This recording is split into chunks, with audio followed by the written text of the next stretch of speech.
कई दशक पहले कैंसर का इलाज करने के लिए साइंटिस्ट ने एक स्पेशल वायरस बनाया था, लेकिन एक्सपेरिमेंट गलत हो गया और वही वायरस पूरी दुनिया में फैल गया। इस वायरस की वजह से ज़्यादातर लोग मर गए और जो बचे उनमें से कई लोग खतरनाक म्यूटेंट क्रिएचर बन गए, जिन्हें डार्क सीकर्स कहा जाता है। अब न्यूयॉर्क सिटी में सिर्फ एक ही इंसान जिंदा नजर आता है, रॉबर्ट नेविल, जो एक साइंटिस्ट और आर्मी डॉक्टर हैं। रॉबर्ट अपने लॉयल डॉग सैम के साथ इस सुनसान शहर में रहता है। दिन के टाइम वह खाने का सामान, मेडिसिन और ज़रूरी चीज़ें ढूंढता है और साथ ही डेडली वायरस का क्यूर बनाने का हर मुमकिन कोशिश करता रहता है। लेकिन जैसे ही रात होती है, सब कुछ बदल जाता है। अंधेरे के साथ ही खतरनाक डार्क सीकर बाहर निकल आते हैं। इसी वजह से रॉबर्ट हर शाम अपने घर की खिड़कियां और दरवाजे को मजबूती से लॉक करके अंदर छुप जाता है। एक दिन रॉबर्ट और उसका डॉग सैम शहर में निकले होते हैं। तभी उनकी नज़र अचानक हिरणों के एक झुंड पर पड़ती है, लेकिन अगले ही पल कुछ शेरों के झुंड उन हिरणों पर हमला कर देते हैं और उनमें से एक हिरन को उठाकर ले जाते हैं। यह सब देखने के बाद रॉबर्ट समझ जाता है कि शाम होने वाली है, इसलिए वह बिना देरी किए सैम के साथ जल्दी से घर लौट आता है और डार्क सीकर के डर से अपने घर के सारे दरवाजे और खिड़कियां अच्छी तरह से लॉक कर लेता है। फिर स्टोरी हमें पास्ट में ले जाती है, जहां रॉबर्ट अपनी वाइफ और छोटी डॉटर के साथ न्यूयॉर्क सिटी छोड़कर बाहर जा रहा होता है। वायरस बहुत तेज़ी से फैल रहा था, इसलिए गवर्नमेंट ने पूरी शहर को खाली करने की एडवाइजरी जारी कर दी थी। रॉबर्ट अपनी फैमिली को सेफ जगह भेजना चाहता था, लेकिन वह खुद न्यूयॉर्क में रुकने का फैसला करता है, क्योंकि एक साइंटिस्ट होने के नाते वह इस वायरस को रोकने के लिए मेडिसिन पर रिसर्च कर रहा था। अब स्टोरी वापस प्रेजेंट में आ जाती है। रॉबर्ट अपनी बनाई हुई मेडिसिन का टेस्ट लेबोरेटरी के चूहों पर करता है और इसका रिजल्ट पॉजिटिव दिखाई देता है।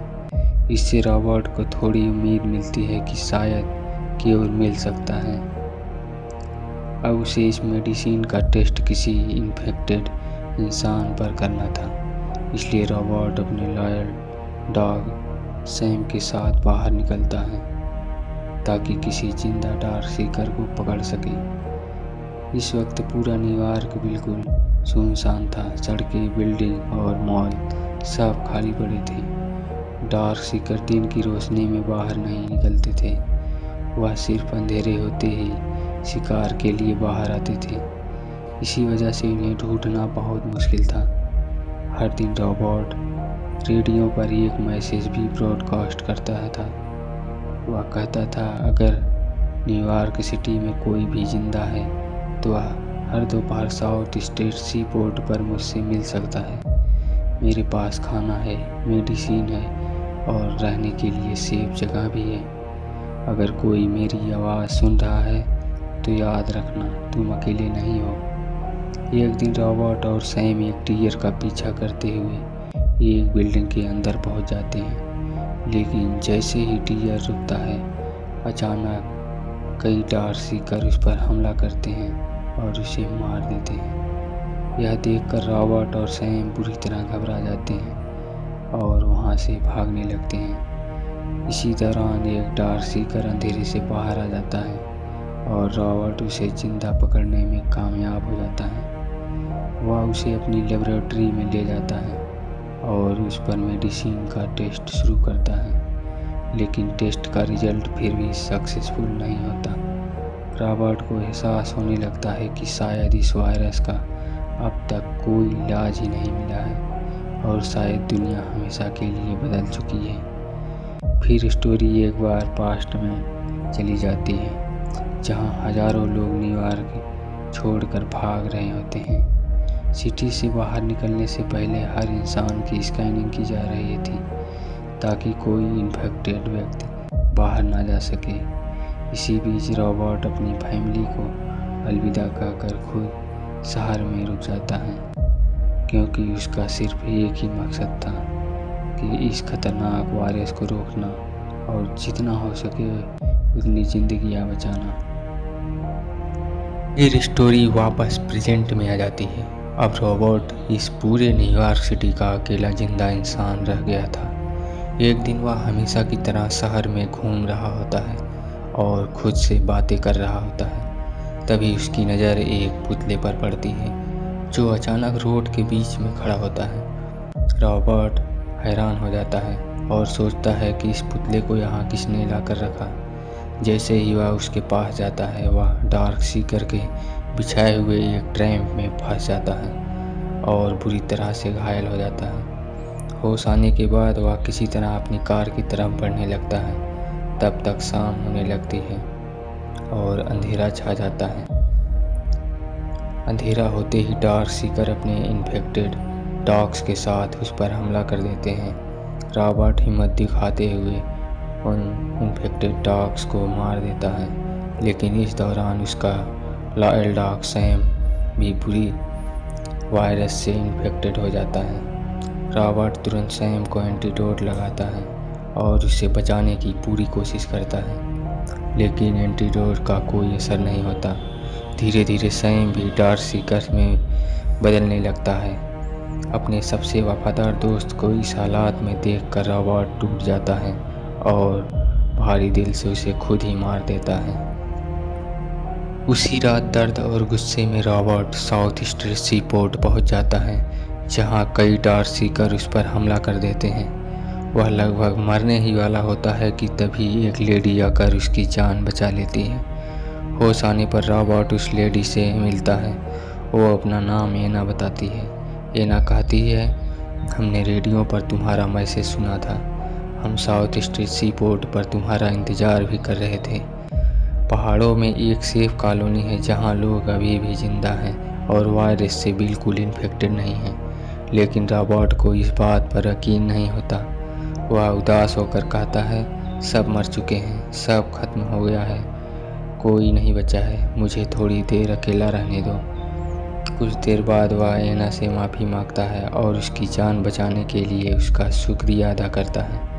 एना बताती है कि उनका ग्रुप खाने की तलाश में अलग अलग जगह रुकता हुआ यहाँ तक पहुँचा था। पहले उनके साथ 5 लोग थे, लेकिन रास्ते में डार्क सीकर ने उनमें से कई लोगों को मार दिया। एना रॉबर्ट से कहती है, अगर हम कल सुबह निकल जाएं तो शाम तक सेफ सेटलमेंट पहुंच सकते हैं। लेकिन रॉबर्ट मना कर देता है। कहता है, यह सब इसी शहर से शुरू हुआ था और मैं इसे यहीं ख़त्म करूंगा।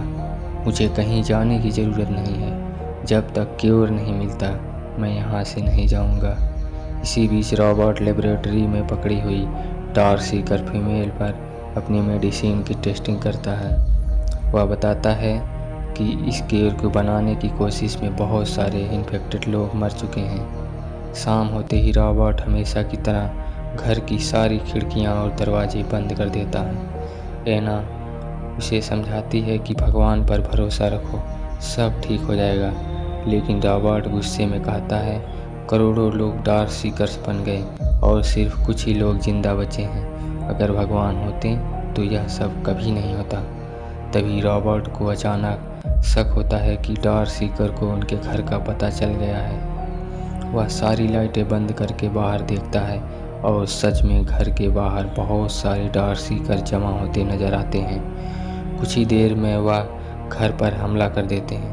रॉबर्ट रिमोट से बम ब्लास्ट करता है, जिससे कई डार्क सीकर्स मारे जाते हैं। लेकिन उनका लीडर किसी तरह घर के अंदर घुस आता है और रॉबर्ट पर बहुत खतरनाक हमला करता है। तब रॉबर्ट को समझ आता है कि यह डार्क सीकर अपनी फीमेल साथी को वापस लेने आया है, जिस पर रॉबर्ट लेबोरेटरी में एक्सपेरिमेंट्स कर रहा था। सब लोग लेबोरेटरी में पहुंच जाते हैं। डार्क सीकर्स का लीडर लैब की मजबूत ग्लास तोड़ने ही वाला होता है। तो रॉबर्ट फैसला करता है कि वह उस फीमेल डार्क सीकर को आज़ाद कर देगा। वह उससे इंजेक्शन लगाकर रिलीज कर देता है। जैसे ही फीमेल डार्क सीकर्स अपने लीडर के पास पहुंचती है, लीडर रॉबर्ट पर हमला नहीं करता। वह अपने सारे साथियों को वापस चलने का इशारा करता है और बिना किसी और को नुकसान के सब वहाँ से चले जाते हैं। नेक्स्ट डे रॉबर्ट, एना और बाकी लोग न्यूयॉर्क सिटी छोड़कर उस सेफ सेटलमेंट की तरफ निकल जाते हैं जहाँ एक नई जिंदगी उनका इंतज़ार कर रही होती है। आप हमारे आने वाले और वीडियो को देखने के लिए चैनल को सब्सक्राइब कर लीजिए। Thank you for watching.